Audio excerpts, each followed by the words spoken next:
A few weeks ago, I lost my dad after he struggled with his health for a long time. My name is Kelly, and sometimes I find myself wishing I could have introduced him to his grandchildren. This thought always brings a heavy sigh. 5 years ago, when I was 37, I got married. On that happy day, my dad and I made a special promise I would be the first to tell him if I was expecting. Sadly, that's a promise I will never be able to keep, and it's the biggest regret I have about my dad. His illness was discovered a year ago, and since then, I did everything I could to be there for him. I visited our childhood home more often, spent many hours at the hospital with my mom, and made sure to call or video chat even more. Despite all of this, I sometimes wonder if it was enough. I often think to myself, could I have done more? Lost in thought, I whispered these words, and my mom, always supportive, comforted me, saying, "Kelly, you did everything you could. Your dad knew that, and he was proud." Just then, my sister Julia walked in with a man who looked to be about 45, probably the lawyer. "This is Scott, the attorney," she introduced him, and my mom quickly offered him a seat. As soon as we all sat down, Julia couldn't hold back and mentioned that the lawyer said Dad left us a significant inheritance. I couldn't help but respond, "Julia, you know it's not all yours."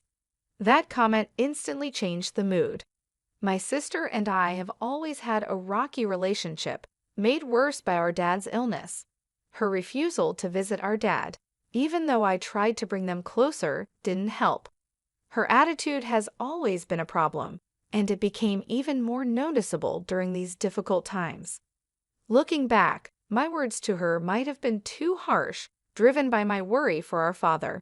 However, her response didn't make things better. "You're an adult. There's no need to be so stubborn," I pointed out, to which she snapped back, "I'm not being stubborn. Living in the city and traveling to the countryside isn't as simple as you think. It's just a 5-hour drive." I responded, but she argued back, saying that those 5 hours aren't just about time, it costs money. And yes, money is important to her. She told me she's busy and asked me to stop bothering her. That ended our conversation.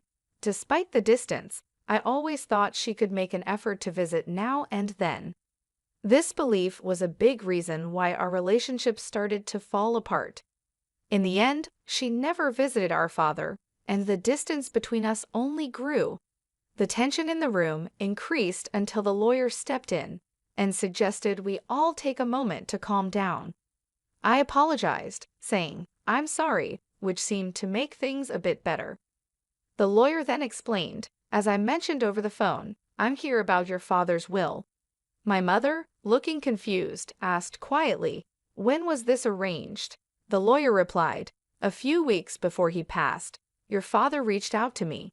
He asked you to come to the hospital?" My mother asked. The lawyer answered, "Yes, I drafted the will there with him, and his primary doctor was there too.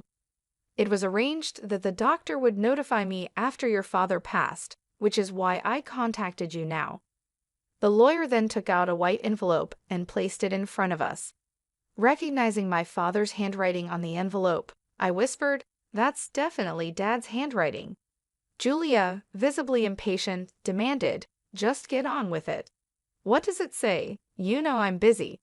The lawyer, with a slight smile, opened the envelope. Inside, there was a single piece of paper outlining the inheritance, the house, some land, some savings, and a storage shed. We knew about the house and the land, but the mention of a storage shed was new to me. My sister, frustrated, turned to the lawyer and asked, "Wait, what about the farm?" The lawyer echoed, a bit surprised, "Yes, the farm." I explained, our father used to work on it as a hobby. He had run a successful business in a nearby town, but decided to slow down after turning 55, thinking about closing the company to spend more time on his hobbies, including the farm. This new mention of the farm added another layer to our father's legacy and what he left behind during my high school years. I remember saying that I wanted to take life a bit slower. My sister, who was in college at the time, didn't agree with this more relaxed approach. But both my mom and I, worried about my dad's health, supported the idea. "Don't worry about money, Julia. We've got plenty of savings," my dad reassured her. Though hesitant, she eventually agreed. After that conversation, my dad did wind down his business and started farming close to our home. "There's something fulfilling about working with the land," he would say, his face lighting up with joy. Seeing how happy he was made me feel that we made the right choice, though Julia seemed less convinced. Despite promising to come back home after graduation, Julia chose to build her career near her university and eventually married the CEO of an IT firm she met through her job. That's how things were when my father took up farming until his health started to decline. Julia insisted that the farm be included in the inheritance. At her insistence, the lawyer checked the documents and found that the farm was actually leased land. I had mistakenly thought we owned a large piece of land. Julia seemed disappointed by this discovery, but knowing little about farming ourselves, I felt it might be for the best. The discussion then turned to how the inheritance would be divided.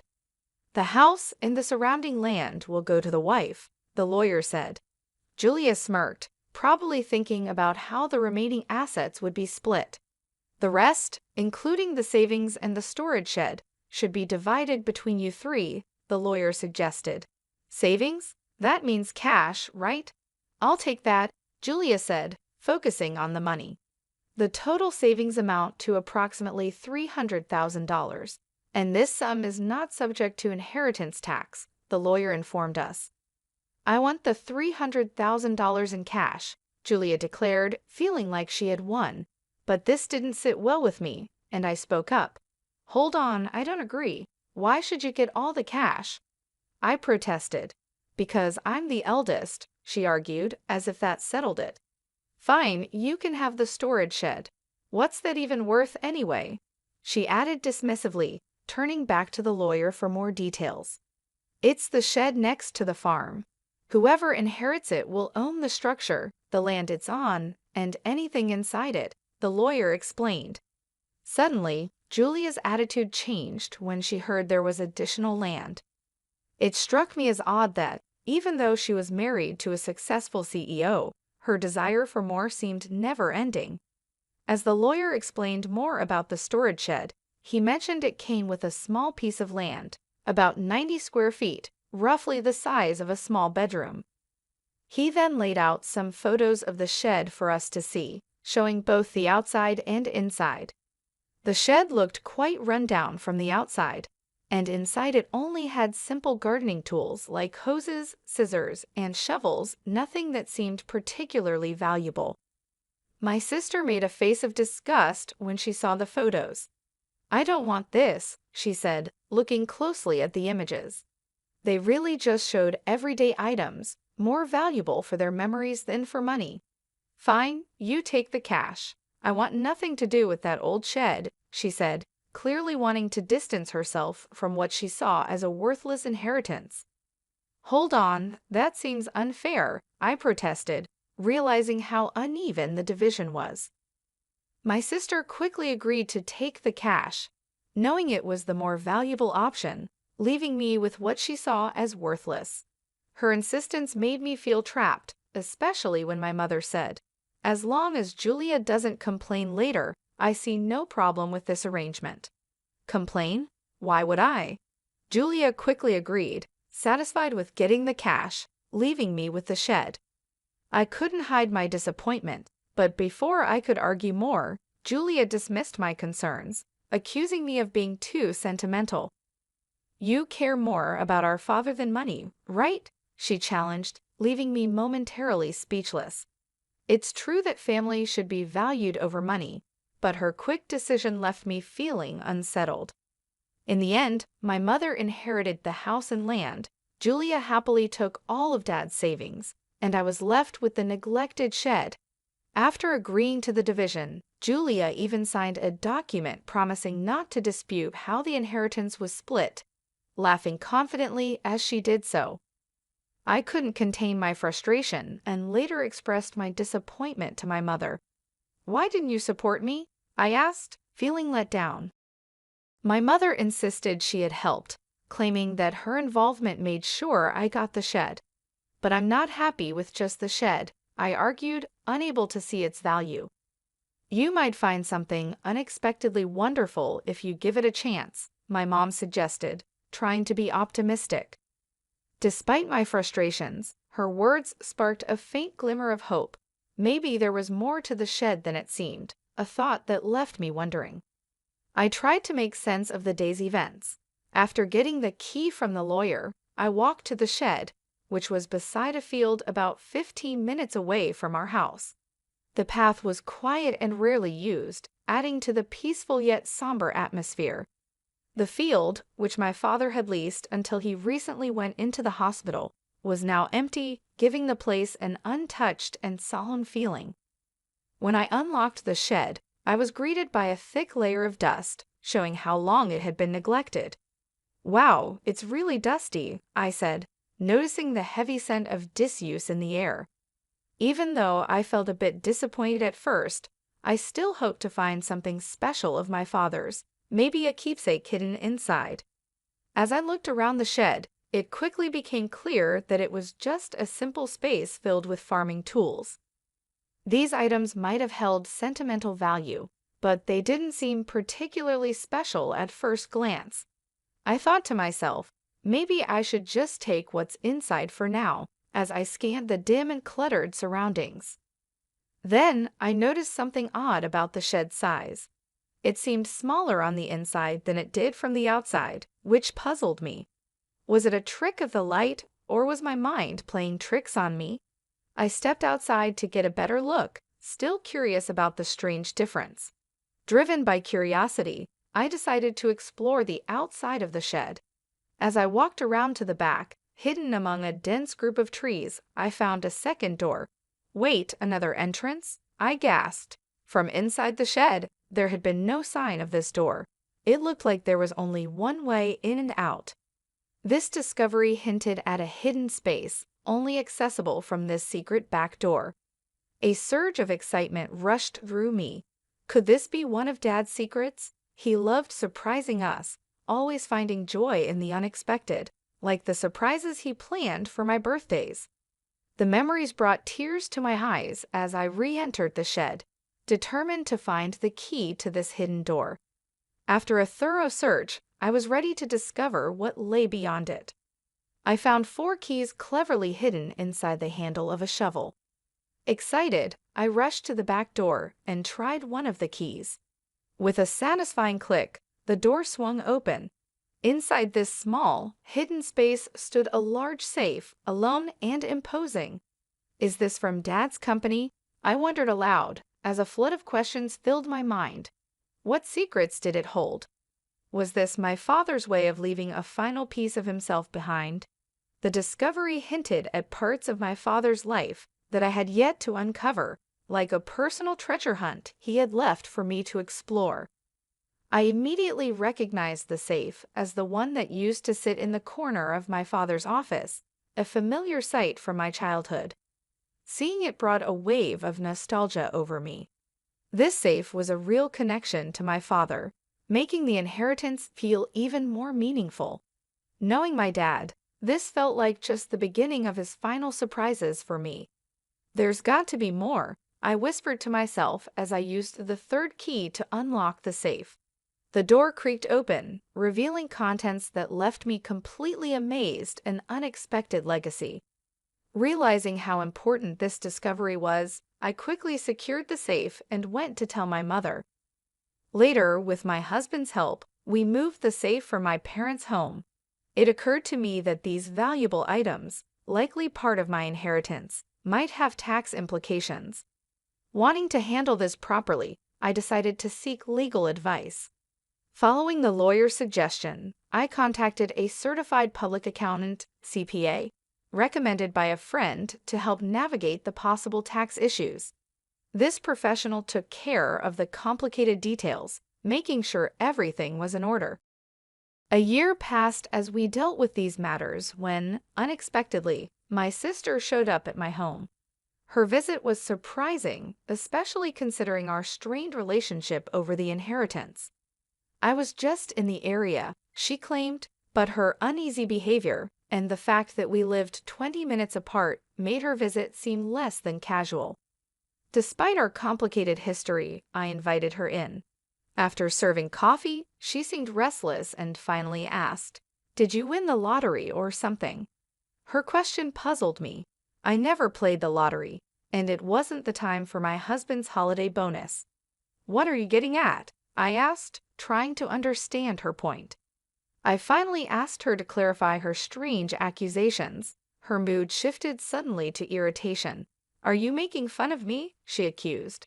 Her reaction confused me even more, as her question seemed completely unexpected. I had no idea what made her think I had come into a lot of money, especially since only my family knew about the mysterious contents of the safe.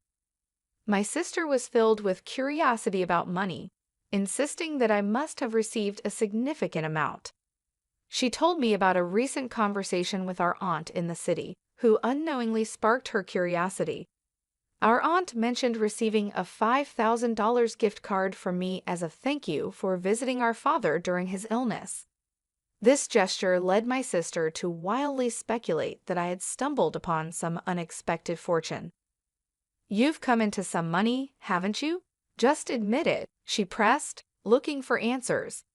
Understanding what had led to her questions, I sighed, which only irritated her more. "What's with the attitude? Are you making fun of me?" she demanded. I tried to explain that it was just a gesture of appreciation, but she questioned where the money for such gifts came from. I reminded her of the inheritance, specifically the dusty shed she had dismissed, and then revealed the discovery of the safe inside it, a real treasure trove left by our father. The safe contained a collection of valuable watches, a passion of our father's. Although I wasn't sure of their exact worth, it was clear they were valuable, especially considering the modest savings left behind. This revelation led to a discussion about the possibility of having to pay inheritance tax, a concern my mother had raised when she learned what was inside the safe. "What should I do, Mom?" I asked, seeking her advice. My mother suggested handling everything openly and honestly, reminding me that secrets like these usually come to light eventually. Following her advice, I contacted the lawyer we had previously consulted. The lawyer explained that the value of inherited items determines whether inheritance tax applies. This led me to take the responsible step of accurately declaring the inheritance and ensuring I was complying with all the legal and financial requirements of my newfound wealth by seeking professional advice. I found out that a certified public accountant, CPA, could help manage the valuation and tax obligations of the inherited watches for me. Trusting the CPA with this task, we discovered that the collection was worth an incredible $500,000. Because of their high value, it was clear that inheritance tax needed to be paid. The sensible advice was to keep only the watches that held sentimental value to me and sell the others to someone who could appreciate and afford them. This approach not only made financial sense, but also felt right emotionally. From the money made from the sale, I was able to cover the inheritance tax and also send gift cards to relatives who supported us during my father's illness. This is what had sparked my sister's curiosity. Among the keepsakes, I chose to keep my father's pocket watch. It wasn't worth much in terms of money, but it was rich in memories. I shared this story with my sister, showing her the pocket watch and trying to explain its sentimental value. However, her reaction was lukewarm. She seemed more interested in what was sold than what was kept. When she asked about the remaining watches and the safe, I told her it was our mother's house and explained its size and importance to our father's business. Her response was thoughtful, which left me feeling uneasy about her intentions. However, she left without asking any more questions, much to my relief, though I couldn't shake off an unsettling sense of worry. My fears were somewhat confirmed that very night when I received a distressing call from my mother, urging my husband and me to come to her house quickly. As we approached, the scene was alarming: red lights flashing in the darkness, police cars stationed outside. Pushing through the gathering crowd, I found my mother and learned what had happened. She'd been getting ready for bed when she heard strange noises that startled her. It sounded like someone was frantically searching through the house. With no one else home to help, my mother made a quick decision to escape through a window, driven by fear and desperation. Her description of the situation was unnerving, painting a picture of a night filled with panic and uncertainty. Under the cover of darkness, my mother had noticed the eerie glow of a flashlight moving inside the house, confirming her fears of a burglary. In a state of panic, she made her escape. She sought help from our neighbor, who, after seeing the suspicious activity, quickly called the police, convinced that a burglar was in the house. But the supposed intruder was actually my sister, Julia, who had decided to search the safe after hearing about my inheritance earlier that day. Without knowing her intentions, both my mother and the neighbor were understandably alarmed. When the police arrived, the situation escalated. Julia, caught off guard and feeling guilty, tried to flee the scene in a panic. Ironically, as she attempted to escape, she collided with the safe, causing it to tip over and trap her underneath. This accident led to her being rushed to the hospital with complaints of leg pain, leaving us all in disbelief over her reckless actions. After this chaos, my mother and I found ourselves apologizing to the responding officers for the misunderstanding. I also felt the need to inform Julia's husband about the incident, only to learn from him that Julia had been hiding a significant amount of debt due to her extravagant spending on luxury items.